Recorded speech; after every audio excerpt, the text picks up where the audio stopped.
let's continue our build up to the 2023 general elections as we shift focus to Kaduna State, where Issa Ashiru, the People's Democratic Party governorship candidate in that state, joins us now on the news. Thank you so much for your time, Mr. Ashiru. Let me begin by asking you why you want to... Great. Why do you want to become the governor of Kaduna State? Well, I feel I have something to offer. As a citizen of Kaduna State, things are not really well with us here. And I feel I have something to offer, taking into consideration the fact that I have been in the system for more than 30 years. So for me, I feel I have something to offer as far as I'm concerned. Well, it would be nice to know exactly what it is in specific terms, what you have to offer. You do have a 5-point agenda. Tell us more about that. Well, you are correct. I have decided to present before the general public my 5-point agenda. One is the issue of security. The second is reuniting my people. As far as I'm concerned, we are divided along tribal and religious line. That has not been the order of the day in Kaduna State. Number 3 is issue of agriculture.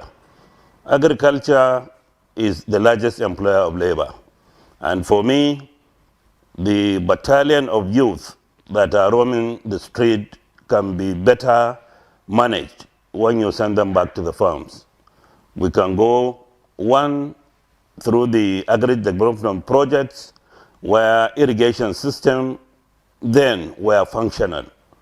For now, as far as I'm concerned in Kaduna State Agricultural Development Project is no more. It is a World Bank project that International Monetary Fund and the World Bank has been assisting the state in funding agriculture. People are no longer finding it easy to go back to farm.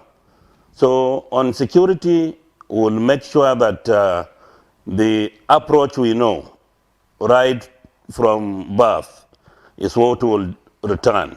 Issue of bottom-top approach, where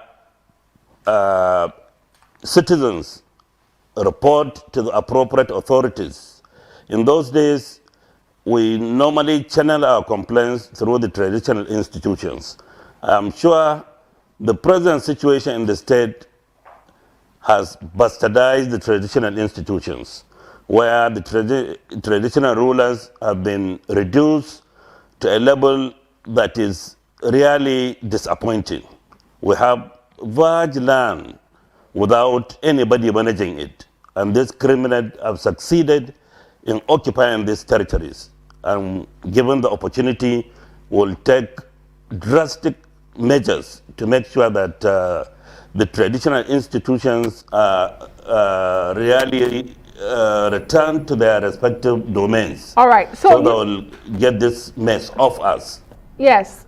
You talk about reuniting the people of Kaduna State. And you said that's not how it's been. How do you hope to reunite Kaduna? And what exactly is the problem in your own opinion? Well, the problem is that wherever there is unfairness in terms of distribution of resources, you can hardly find people really supporting the government of the day. The distribution of resources is skewed to a particular area where I feel is unjust. So it is only through justice and fair play that people will rally around the government and advise as it used to be for peace to reign. But when it comes to issue of distribution of resources, majority of the local government have been sidelined for reasons best to those managing the resources. But as far as I'm concerned, our government will be an open one where every part and segment of the society within Kaduna State will be involved in distribution of resources and projects that will better the lives of our people.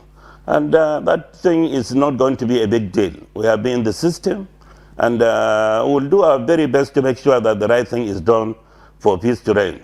Once there is fairness in managing the affairs of the state, I'm sure we'll have peace, and people will give their best in assisting the government to bring everybody on the same pedestrian, and we'll definitely get what we want as far as I'm concerned, because I've been part of the system. Yes, and just like you said earlier, you've been part of the system. You've been in politics for like 30 years. Now, there's this allegation, and I'd like you to, clear the air on it. The issue of certificate forgery on your part, alleged certificate forgery. Well, of course, you do know that according to Section 362, 364 of the Penal Code, you can actually go to jail for up to 14 years if you forged your certificates or you laid false claims. What exactly is the situation with that? I mean, three names: Isa Ashiru Kudan, Isa Mohammed Ashiru, Isa Mohammed. Three different names. Help us clarify who these are. Are you the same person? Well, for me, I was taken to court on that subject matter, and the matter has been settled in court. I know I was in school, 1975 to 1980, and the school is there. It will outlive all of us. I met it, and I will die and leave it for others to come and reap the benefit of what I have gotten.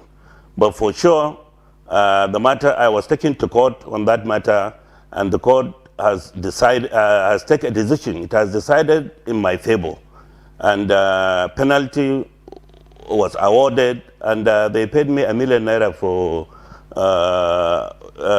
as damages. So as far as I'm concerned, that matter has been laid to rest, and I'm up and doing. I will never allow anybody to distract me. I know what I want, and I will continue the way I'm doing. Okay, right. Which of the courts are you referring to, and which of the case in particular? Because there was a case instituted by the APC, and some political analysts are quick to draw your attention to what happened with the APC in Bayelsa State, where the deputy governor candidate had something similar to this controversy in which you are now facing, and because of that, the party lost the ticket. So clarify which court and which case you're referring to. Kaduna State High Court in Zaria. That was why I was taken to court, and a decision was taken 2 months ago. The one the one that is currently on is one that which I have taken the person that leveled that allegation. I took him to Kaduna State High Court, and the case is on to claim damages for what he has done, for character assassination as far as I'm concerned. So I don't want to talk on that matter because it's still in court. That's totally understandable. Now, one of the challenges when it comes to governance in Nigeria, whether you're talking about the federal level or state or even local, is the problem of lack of continuity. Let's take Kaduna State, where you're gunning to be governor come 2023. There's this yearly event that gathers investors from all over the world, and you might say all over the country, Card Invest. The 7th edition of it just ended recently. What will you do with that particular program and other maybe lofty programs in the eyes of Kaduna people that the incumbent El Rufai may have put in place? Well, as far as I'm concerned, government is continuum, and I will never stop any project that is to the benefit of my people. Well, for me, I will have to study whatever they have on ground, discuss with my colleagues, areas where we have involvement with international partners. We'll definitely look into it and take a decisive decision. And if it is something that is worth continuing, we'll continue with it. Anything that is not in the interest of our people, we'll definitely review it. Because it's not about me, it's about the good people of Kaduna State. And be rest assured, we'll do justice to whatever is there in the, that is being implemented by the present government. So I will do whatever is in the interest of my people. I can't just stop ongoing projects that I know will benefit my people. For your information, and as far as I'm concerned, government is continuing. Say that. You've talked about security as well as peace, unity and justice for the people of Kaduna State. But some will say you cannot achieve all of this without money. So let's talk about the economy. Despite the COVID-19 pandemic, Kaduna State still generated about 52 billion naira as IGR last year. What will you do to improve that amount? Well, the issue is Kaduna has more than 4 million people. And we have a lot of areas where we can tap revenue. I was once with the revenue agency, and I know what it means to source for money to fund government activities. I will be there, and I want to assure you that I will use the little knowledge I have in revenue generation to make sure that I expand areas of revenue generation for us to be able to govern the state, probably differently from what is happening now. Dwell more on security, because I mean, like, you know, Kaduna State has been a target, you know, for as long as you can remember. The issue of southern Kaduna, what exactly are you going to do about that? Because they feel that, I mean, they've been under the bombardment of terrorist attacks, banditry and all of that. What will you do with southern Kaduna? How are you going to bring them, you know, back into the mainstream to have that sense of belonging in Kaduna State? That's why I said, wherever there is justice and fairness, you will definitely have the support of the citizenry.